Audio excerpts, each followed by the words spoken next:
were to approve this tonight, which I understand that's not going to happen right now at this moment. There might be further conversations that happen. But even, just say, for argument's sake, you do designate this tonight, I would strongly encourage, and it should almost be a requirement, or it would be a requirement for the commission to make sure that no decisions are made until those design guidelines are passed and approved.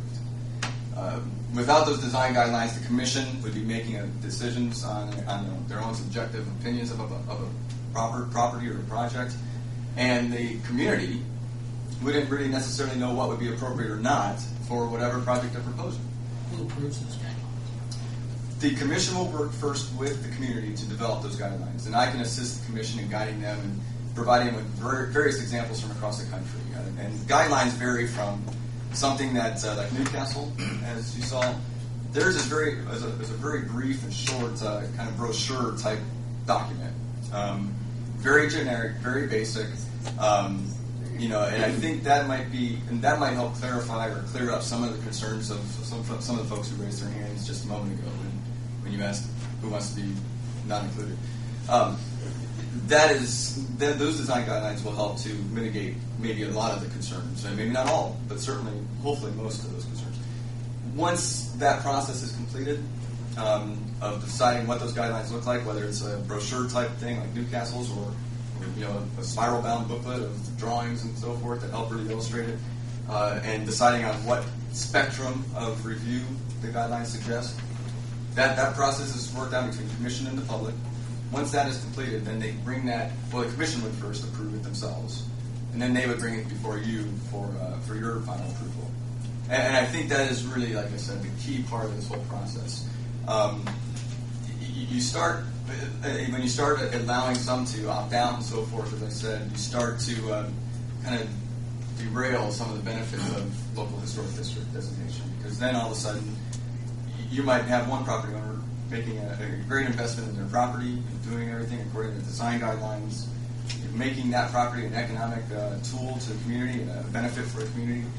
But then the property right next door, the property owner may not be doing what's appropriate because they opted out, or outright demolishing their property, and then it becomes a harder sell for that other property owner who has been doing the right thing and doing the investment into it, to either sell that property or to entice somebody to come in.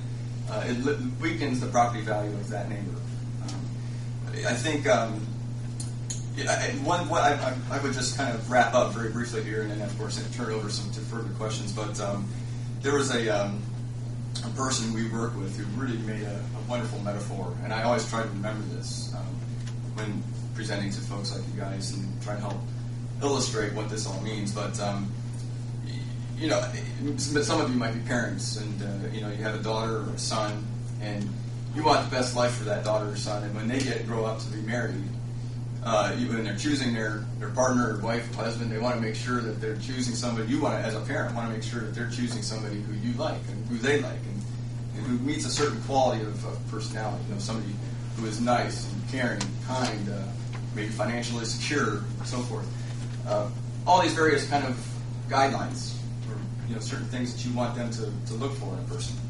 Well, automatically, by setting those that standard, you're certainly probably eliminating a vast majority of people that you in your own mind don't think that is appropriate for your son or daughter, or for them to think about for their own lifelong partner. So that's a good thing, though, because then you know that hopefully they're going to live a long life and be married and so forth. Well, with these guidelines, of course, you're setting a certain tone with your community.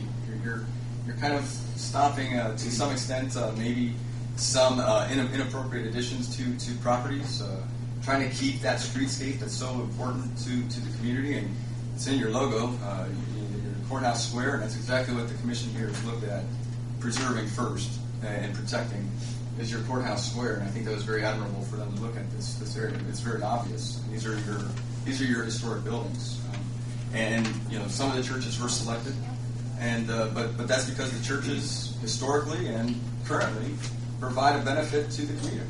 They are historic buildings by far. They're probably some of your best historic structures in your community. And you don't want to see those lost. You want to make sure that they're protected, and I hope so anyway, and kept for the community, for your children to see, and so forth. So you're setting certain standards, certain guidelines to make sure that these properties are maintained. But in the end, it's not a one-way path. This is a process that you work on with property owners in conjunction with the commission, so that way a balance is met, that properties are treated appropriately, and that your investments as property owners into your structures are protected as well. So I don't know if any of that helps to help educate or allow you to picture what this whole point is a little bit more. But anyway, it was my first shot trying to explain it. Certainly, we can try to discuss this a little further if you wish.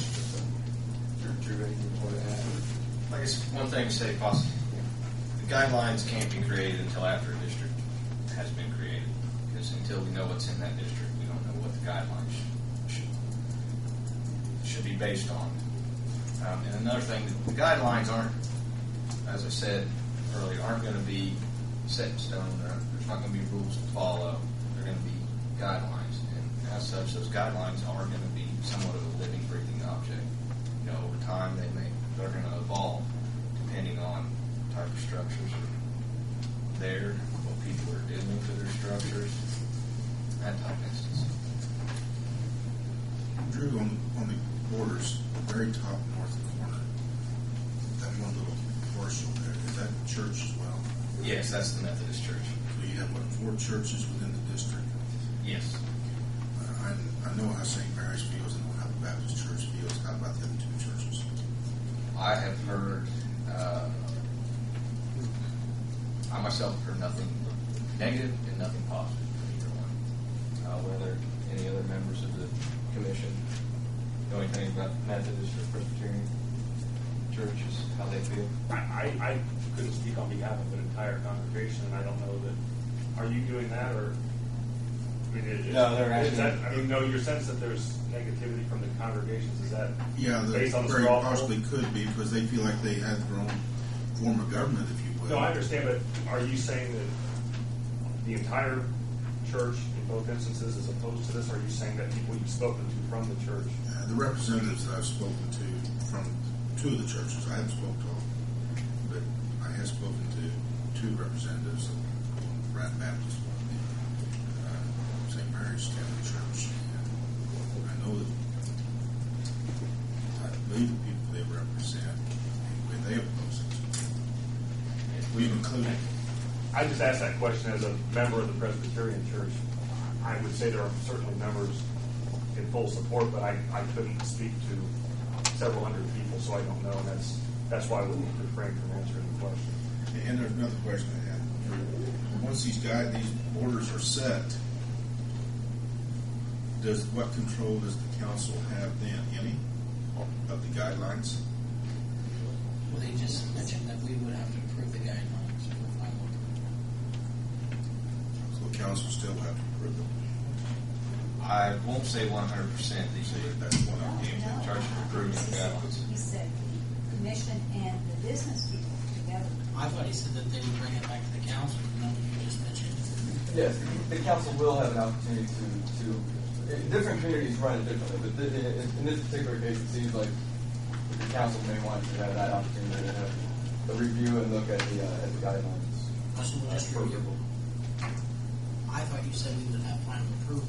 That's why That was my question. Yes.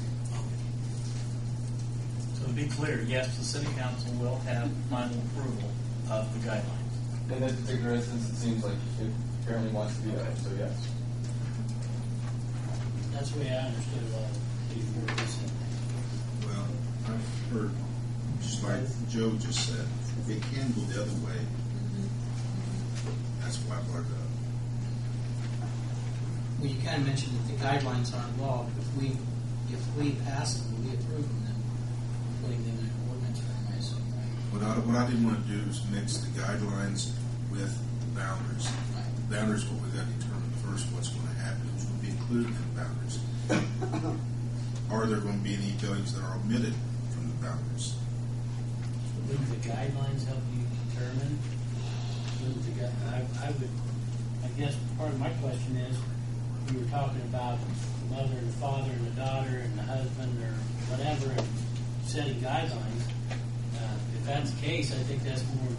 I mean, I understand you have to have an area, But if you already have your